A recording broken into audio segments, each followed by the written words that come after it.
यदा यदा हि धर्मस्य ग्लानिर्भवति भारत अभ्युत्थानमधर्मस्य तदात्मानं सृजाम्यहम्।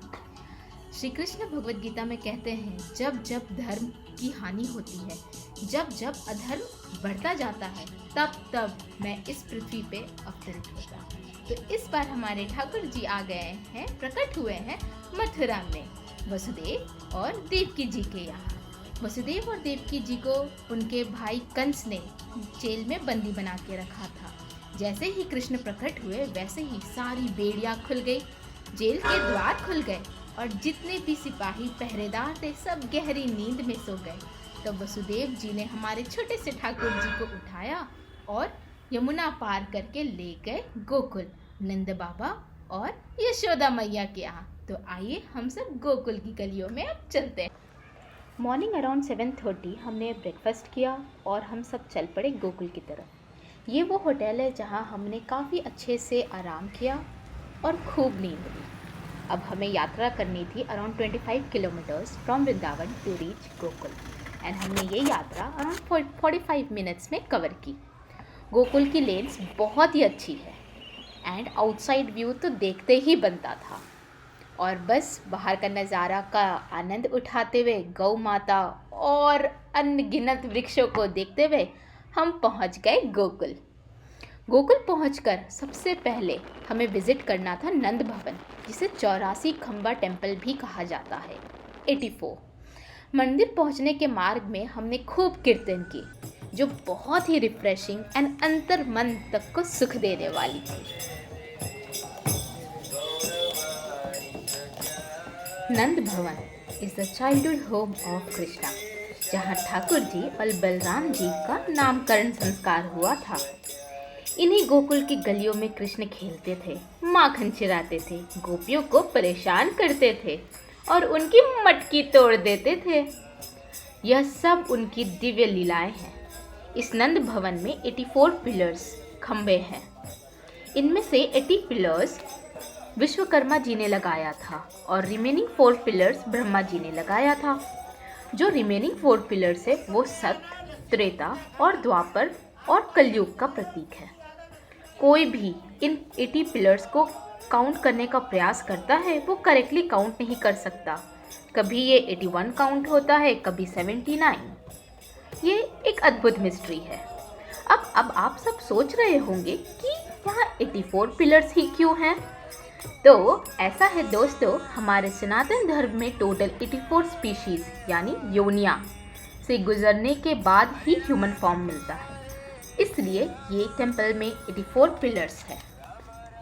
इस टेम्पल में हर कोई कृष्ण के बाल स्वरूप का दर्शन करने के लिए जाता है और इस टेम्पल की यह मान्यता है कि आपको अपने नी और दोनों हाथों के बल चल के दर्शन करने होंगे, जैसे एक छोटे बच्चे चलते हैं वैसे ही। इसी पुरानी गोकुल में कृष्ण ने अनेक राक्षस जैसे पूतना, वकासुर इत्यादि का वध किया था। नंद बाबा बहुत परेशान और चिंतित हो गए कि मैं क्या करूं, मेरे लला को मारने के लिए सब राक्षस आ जाते हैं। तब पूरे गोकुल के निवासी यहाँ से 70 किलोमीटर दूर एक गांव है जो 2 पर्वतों के बीच में है, वहाँ जाकर बस गए। इन पर्वतों को शंकर जी का वरदान है कि कोई भी राक्षस इस पहाड़ पर नहीं आ सकता और अगर भेष बदल के आ भी जाए तो वे पत्थर के बन जाएंगे। मंदिर के प्रांगण में आपको एक पारस पीपल का वृक्ष मिलेगा जिसमें 5 कलर्स के फ्लावर्स आते हैं। मज़े की बात तो ये है दोस्तों कि पीपल के वृक्ष में तो फूल आते ही नहीं, बट इस पारस के वृक्ष में 5 कलर के फ्लावर्स आते हैं। तो ये है अद्भुत सुंदर लीला हमारे नंद भवन 84 खंबों की टेम्पल की। अब हम यहाँ से जाएंगे और विजिट करेंगे रमन रीति, जहाँ राधा और कृष्ण साथ साथ घुमा करते थे। बहुत ही ब्यूटीफुल जगह है एंड यहाँ तो हमने खूब मस्ती की है। तो आइए चलते हैं रमन रीति। लेकिन गोकुल की गलियों में मच गया शोर, माखन मिश्री खाने आ गया माखन चोर। तो हमने भी ट्राई किया लस्सी विथ माखन। गोकुल का लस्सी रबड़ी है, गोकुल में आना लस्सी रबड़ी का खाना। कान्हा ने माखन खाया था, वो भी माखन है ये गोकुल का माखन। जियोगे लस्सी तो जियोगे 180।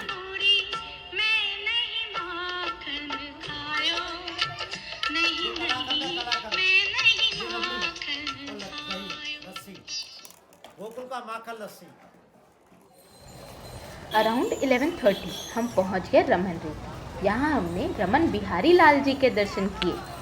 ये टेम्पल अराउंड 3 किलोमीटर्स है फ्रॉम नंद भवन। रमन रेती के एंट्रेंस के ऑपोजिट में ही आपको एक बहुत ही बड़ा डियर सेंचुरी मिल जाएगा, जहाँ पे बहुत सारे डियर्स आपको देखने को मिलेंगे। It's an eye catching point and it attracts huge crowd. सभी उन डियर्स को खाना खिलाते एंड खूब आनंद उठाते एंड फोटोग्राफी तो ज़रूर ही करते। रेती का अर्थ होता है सैंड एंड रमन मीन्स घूमना। ये वो स्थान है जहाँ कृष्ण अपने भैया बलराम जी और अपने काउहर्ड फ्रेंड्स के साथ खेलते थे और साथ ही साथ हमारी राधा रानी के साथ भी मिलते थे।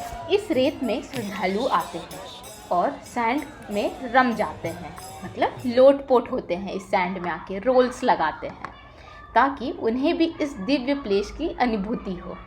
हमने भी ऐसा ही किया और सच बताऊं तो बहुत ही मज़ा आया। इस सैंड एरिया के एडजेसेंट में एक टेम्पल भी है जहां हमारे रमन बिहारी जी रहते हैं। ये विग्रह उनका बहुत ही सुंदर है। रमन रेती में श्री कृष्ण के चरणों की इम्प्रिंट्स है और ये हम जैसे श्रद्धालुओं के लिए बहुत ही पूजनीय स्थान बन जाता है। तो आप जब भी वृंदावन आए रमन रेती अवश्य जाएं और यहाँ का आनंद लें।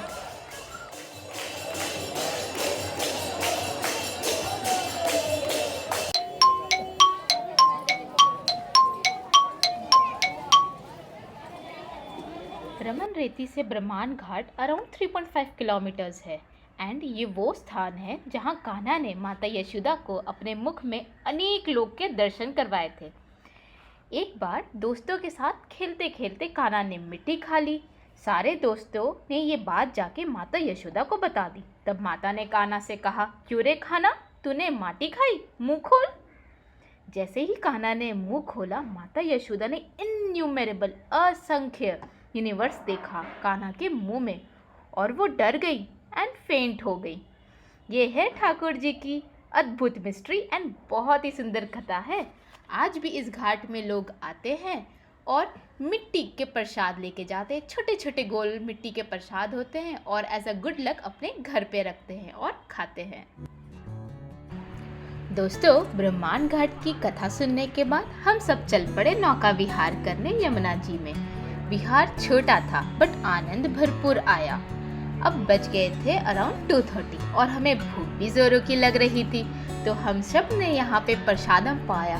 खुले में यमुना जी को देखते हुए बहुत ही अच्छी हवा चल रही थी एंड प्रसादम भी बहुत टेस्टी था। भोजन करने के बाद अब हमारा नेक्स्ट स्टॉप था दाऊजी टेम्पल।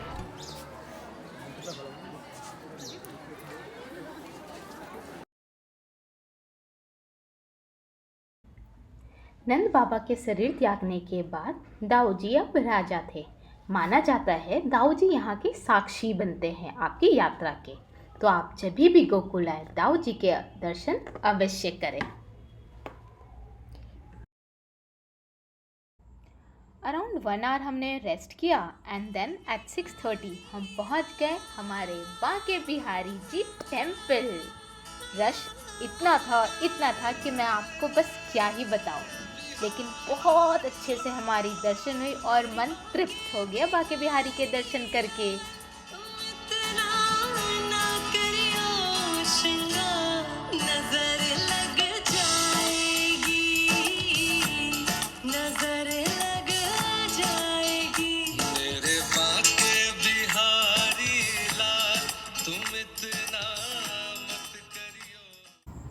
हरिदास जी जो तानसेन जी के गुरु है, निधि वन में रहा करते थे और प्रतिदिन अपने संगीत के द्वारा ठाकुर जी की सेवा किया करते थे। एक दिन उन्होंने एक संगीत गाया, माई रे सहज जोड़ी प्रकट भई।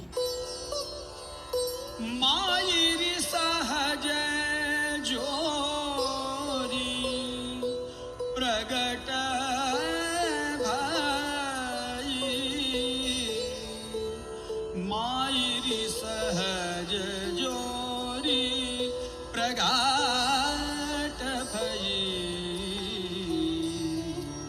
और इतना डिवाइन था कि खुद श्याम राधा और कृष्ण प्रकट हो गए प्रत्यक्ष रूप में सामने। तब हरिदास जी ने रिक्वेस्ट किया कि मुझे तो आपकी जुगल जोड़ी देखनी है, दी कंबाइंड कपल फॉर्म। और फिर दोनों एक हो गए और हरिदास जी के हाथों में एक बहुत ही अच्छे विग्रह आ गई, जिसे हम कहते हैं बाके बिहारी। एंड वही विग्रह आज भी बाके बिहारी टेम्पल में है, जिसे हम दर्शन करने जाते हैं और तृप्त हो जाते हैं। दोस्तों, क्या आपको पता है कि हरिदास जी और कोई नहीं बल्कि ललिता सखी है, जो कि राधा रानी की क्लोज फ्रेंड है। तो ये है हमारे बाके बिहारी जी की कथा। इवनिंग के 7:50 हो गई थी और अब हम आ गए थे राधा वल्लभ टेम्पल। आज राधा वल्लभ टेम्पल में भगवान का विवाह समारोह है और देखिए ठाकुर जी ने सेहरा पहना हुआ है। कहा जाता है स्वयं शिव जी ने प्रसन्न होकर अपनी मोस्ट चेरिसेबल चीज़ जो राधा वल्लभ जी के विग्रह है वो राधा वल्लभ संप्रदाय के एक महातपस्वी को दी थी। फिर हरिवंश महाप्रभु जी जो कृष्ण की मुरली की अवतार है, उन्होंने राधा वल्लभ जी को वृंदावन में स्थापना दिया और प्रतिदिन उनकी सेवा करने लगे। आज भगवान का विवाह है और टेम्पल की सुंदरता तो देखने ही बन रही है। और टेम्पल के दर्शन करते करते अब बज गए थे अराउंड 8 o'clock और हमने इसके बाद खूब शॉपिंग की। मॉम ने तो सच में बहुत सारी शॉपिंग की। ठाकुर जी के लिए ढेर सारे ड्रेसेस लिए, अपने लिए शॉल, दुपट्टा और ना जाने क्या किया। ओवरऑल डे 2 में आज तो मज़ा ही आ गया। और फिर लास्ट में पान, लाजवाब। तो दोस्तों, ऐसे बीता हमारा डे 2 वृंदावन यात्रा। अब कल हमें करना है गोवर्धन परिक्रमा, जो है 21 किलोमीटर्स की। So I am very excited for it and let's see how it goes tomorrow. So stay tuned for tomorrow's video. Radhe Radhe.